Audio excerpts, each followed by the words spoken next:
इकलौते बेटे का सिर अलग कर दिया धड़ से। सोचने पर मजबूर कर दिया आखिर एक इंसान कैसे किसी इंसान को इस तरीके से मार सकता साहब। पूरा परिवार रो रहा अभी तक, आज से 40 से 45 दिन हो गए साहब, लेकिन पूरा परिवार रो रहा है। और न्याय के नाम पे सिर्फ लालता प्रसाद यादव और उसके परिवार को सिर्फ मिला है तो जेल मिला है। आए दिन आरोप लगते हैं शासन प्रशासन पे, और आरोप क्यों ना लगेंगे। अगर हमारे देश की शासन प्रशासन सही ढंग से सही समय पर काम करती तो शायद ऐसी घटनाएं ना होती। हमारे साथ अनुराग यादव के गांव के ही उनके ही प्रधान हैं जो कि इस घटना में काफ़ी उनके परिवार का सहयोग किया, उनके साथ हमेशा खड़े रहे उस परिवार को न्याय दिलाने के लिए, और लालता प्रसाद यादव को सजा दिलवाने के लिए लगातार प्रयास करते रहे।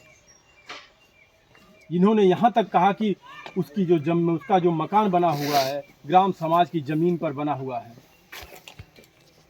काफ़ी प्रयास किए लेकिन अभी तक कोई कार्रवाई नहीं हुई, ना तो उसके घर पर अभी तक बुलडोजर चला साहब, जो कि उसने अवैध कब्जे में बनाया है। प्रधान जी कहाँ तक पहुँची? देखिए, आज तारीख थी 16 को, लेकिन उसमें एक वकील साहब का देहांत हो गया। लीजिए साहब, बता दिए ना हम आपको, तारीख पे तारीख सिर्फ मिलती है हमारे देश की गरीब जनता को साहब, सिर्फ तारीख पे तारीख। चप्पल जूते घिस जाते हैं, लोग मर जाते हैं, लेकिन तारीख कभी खत्म नहीं होती। उनका बाप तारीख देखेगा, फिर उनका बेटा तारीख देखेगा, उनके बेटे का बेटा तारीख देखेगा। लेकिन क्या मजाल है कि हमारे देश के जो प्रशासन सिस्टम है कि इस पर इनके कानों में कभी जूं तक रहेंगे। फिर क्या हुआ प्रधान जी? देखिए, उसके बाद जो है, जब हड़ताल हो गया तो हम वही कोर्ट में हल रहे थे, तो वहाँ तारीख वही डाल रहे थे। अगर हम पहले पहुँच गए होते तो तहसीलदार साहब से मिलते और निवेदन करते कि कल ही तारीख दे दीजिए। अब बार बार 4 दिन देखिए, जैसे 25 को पड़ा, उसके बाद जो है 28 को, फिर 2 को, फिर 6 को, फिर 11 को, फिर 16 को, फिर 20 को, तारीख दिया जा रहा है।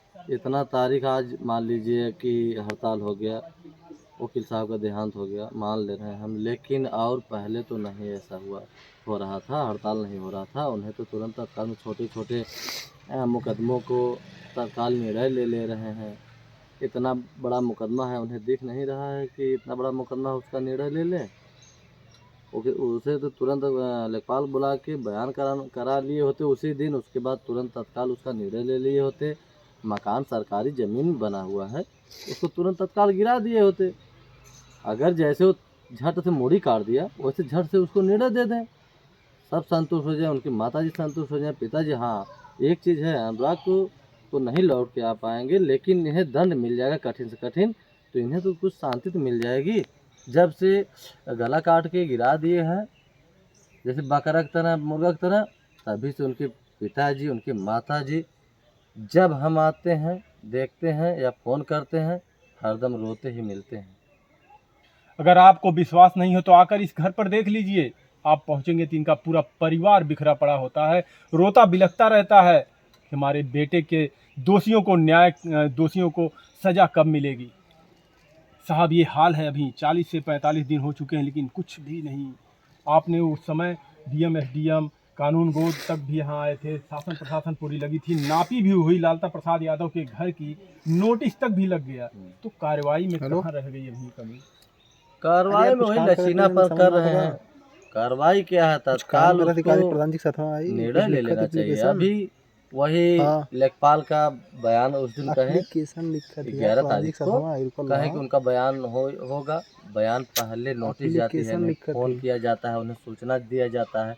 अब उस दिन हमारे सामने ही फ़ोन कर रहे हैं तहसीलदार साहब, हमें बहुत अजीब लगा। हम कहे लेखपाल को, हाँ, लेखपाल को हमारे सामने फ़ोन किए। उसके बाद लेखपाल को हम भी फ़ोन किए, बता रहे थे हम 2 घंटा में आ रहे हैं। हम 2 घंटा बाद फ़ोन किए, हम कहें कि हम ठीक है, हम कचहरी में हैं, खड़े हैं, बैठेंगे यहीं, आइए और यहाँ बयान दे के तब जाइए। फिर फ़ोन किए घंटा बाद, तो कह रहे हैं घंटा लगेगा। फिर मोबाइल स्विच ऑफ हो गई उनकी किसी भी कारणवश। उसके बाद फिर वो शाम के जाके बयान दिए और लिखित दिए बयान तो जैसे लेखपाल को अगर बयान देना है तो तहसीलदार को साहब को चाहिए कि एक दिन पहले ही बता दे कि उस दिन बयान है और खड़ा रहिएगा। हर काम छोड़ के उन्हें खड़ा होते, लेकिन अब वो बिथार गांव में चले गए थे, नाप जोख हो रही थी, शाम को आके वो दे दिए। अच्छा, बयान किस किस लिए लिया जा रहा है लेखपाल का? देखिए जैसे नाप हुई थी हाँ। उसी का लिए थे कि जैसे ग्राम समाज है उसका मकान में कहाँ आबादी है और कहाँ पट्टा है, ये लालता क्योंकि प्रसाद का हाँ जैसे उसका नहीं, वो उसका तो 1 इंची नाम का ही नहीं है। इस सारी संबंध में जमीन ग्राम सभा की जमीन है। ग्राम सभा की जमीन ऐसा है कि हमारे बाबा प्रधान थे तो उस समय 40 एकड़ जमीन इन्हें पट्टा किए थे अनुराग के परिवार को जी। और उसमें इन्हीं के घर जो बना है अनुराग का वो आबादी में है, उसका घर पूरा ग्राम समाज बंजर में है, उसका 1 इंची नाम से भी जमीन इसमें इस रकबा में नहीं है।